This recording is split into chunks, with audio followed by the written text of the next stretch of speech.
Merhabalar arkadaşlar, kanalıma hoş geldiniz. Bu videomda sizlere internette gördüğüm tarifi deneyeceğim. İslim kebabı yapacağız Airfryer'da.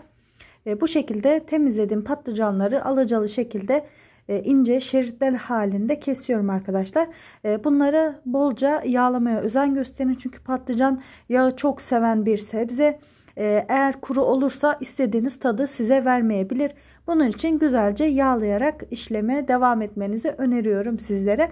Bu şekilde Airfryer'da dizip sonrasında aparatımı koyup 2 katlı şekilde hepsini pişireceğim. İşte ne kadar yapacaksam yapmayacağım patlıcanları da başka bir yemekte kullanmak için ayıracağım.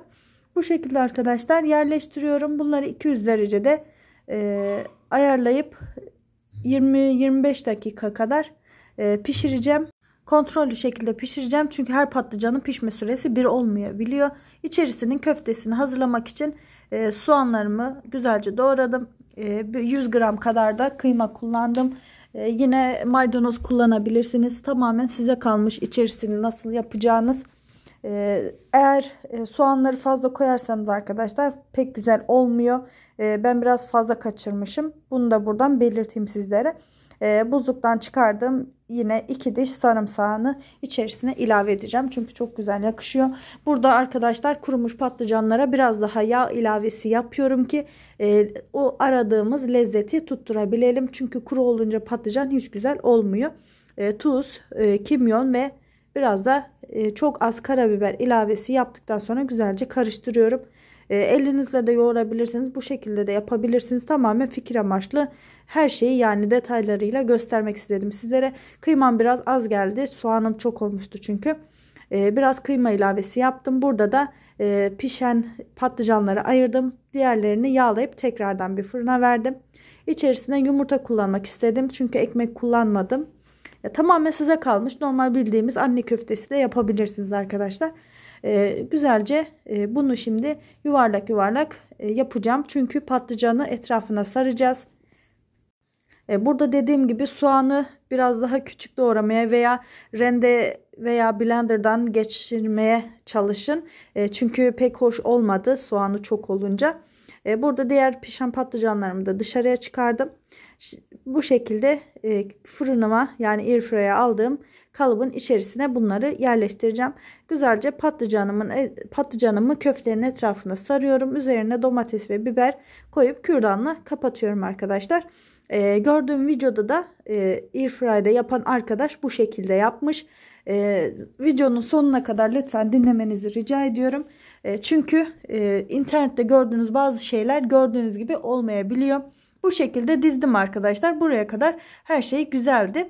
Üzerinin sosu için 2 kaşık salça kullanabilirsiniz. Benim salçam bittiği için buzluktan domates püresi çıkardım. 2 diş de sarımsak ilavesi ettikten sonra güzelce blenderdan çırptım arkadaşlar. Bunu rende de yapabilirsiniz. Sarımsağınız varsa taze. Salçayla da yapabilirsiniz. 2 bardak da su kullandım. 1,5 bardak su yeterli oluyor. Çoğunu kullanmadım zaten. Bu şekilde gördüğünüz gibi tamamen videoda yapan arkadaş gibi yaptım. Sonrasında arkadaşlar 200 derecede fırına verdim. Çıkardığımda bu şekilde gayet güzel pişiyordu. Her şey normaldi.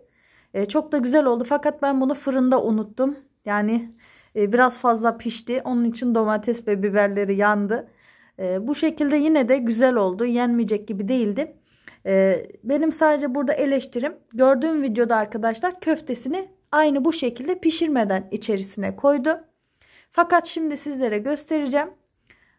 İç tarafını gayet güzel piştiler. Pişmedi değil. Fakat arkadaşlar eğer köftesini pişirerek içerisine koymuş olsaydım daha da lezzetli olacağını buradan sizlere belirtmek istiyorum. Çünkü patlıcanı pişirdik, işte sosu sonradan pişiriyor ama yeterli olmuyor. İç tarafı pişmedi değil arkadaşlar. Şöyle yakından da göstereyim size, hatta tadına da baktım. Pişmemiş gibi duruyor, değişik duruyor. Sanırım köftenin içerisine salça koysam daha mı güzel olurdu diye böyle kendimce düşündüm. Fakat içerisi pişti ama köftesini pişirerek o şekilde patlıcanı sarmış olsaydınız lezzeti daha da güzel olurdu. Zaten soğanlarını da biraz fazla kaçırdığım için soğan yer gibi oldum. Yani soğanını da biraz az koyun. Bu şekilde gayet güzel oldu. Yapacak olanlara bu notları söyleyeyim ki o şekilde daha güzel yaparlar. Bu benim ilk denememdi. Hayatımda ilk kez islim kebabı yaptım. İkinci denememde daha da güzel olacağını düşünüyorum. Yaptığım hataları sizlere göstermek istedim. Alt tarafları güzelce pişti. Sadece üst tarafındaki domates ve biberleri yandı. Onları da burada çıkardım. Gayet güzel görünüyor. Yani hiç yoktan iyidir. Benim söylemek istediklerim bu kadar arkadaşlar. Köftesini mutlaka airfryer'da ön işlemden yani pişirmeden geçirin. Ondan sonra patlıcana sarın. Daha güzel olacak. Sormak istediğiniz soru varsa yorum kısmından bana yine yazabilirsiniz. Tabii ki önerilerinizi açığım. Hangi videoları çekmemi istiyorsanız ona göre de bana yorum kısmına yazın ki ona uygun videolar çekebileyim, denemeler yapabileyim. Kendinize iyi bakın. Şimdilik hoşça kalın.